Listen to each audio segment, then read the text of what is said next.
Hello everyone, welcome to the video, and today we're going to be talking about one of the best unarmed builds in Elden Ring, specifically the DLC, and this is the Red Bear build. So this build is going to be utilizing the Bear Claws, or the Red Bear Claws, and they do an incredible amount of damage. They have a passive bleed effect, which makes them very, very valuable, and the Ash of War in general is just very good. And so now we're going to get into the equipment of the build. Obviously I had to go all out for the fashion of the build, but for the weapon obviously we're using the Red Bear's Claw. I only have it +9, and the Claw Mark Seal.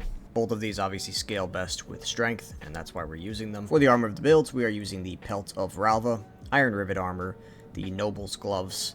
This really doesn't matter, you could use any gloves. I just use these because you don't see them regardless, and they have decent protections. And then we have Messmer's Greaves. For the talismans of the build, we're using Lord of Blood's Exaltation, Shard of Alexander, Ritual Sword Talisman, and Rotten Wing Sword Insignia. You can probably swap out the Ritual Sword Talisman for any defensive option, or even the Bull Goat Talisman, just for that extra poise. For our Flask of Wondrous Physic, we're using the Thorny Crack Tier and the Strength Booster. For the stats of this build, I am level 170, but you do not need to be. I have 60 Vigor, 17 Mind, 49 Endurance, 80 Strength, 19 Dexterity, 19 Intelligence, 30 Faith, and 15 Arcane.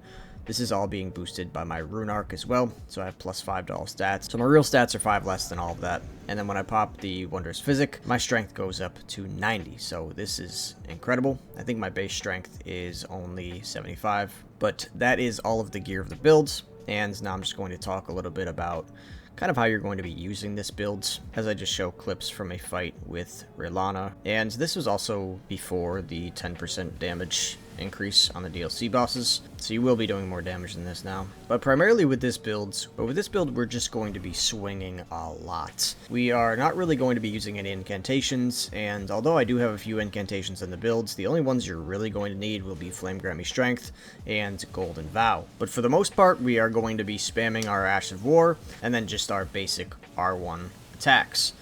This is a weapon that you're going to want to two-hand, so whenever you two-hand, obviously, you'll get another set of the Bear Claws on your other hand, and it changes the moveset, as you can see in this video. You kind of swing like crazy with the R1s, so you're definitely going to want to do those whenever your Ash of War runs out. The Ash of War is 3 large swings, and it actually has a dot effect, and the damage is pretty incredible, as you saw from the Millennia clip in the beginning of the video. In just 2 rotations of the skill combo, it was 12,000 damage with a bleed proc, which is incredible.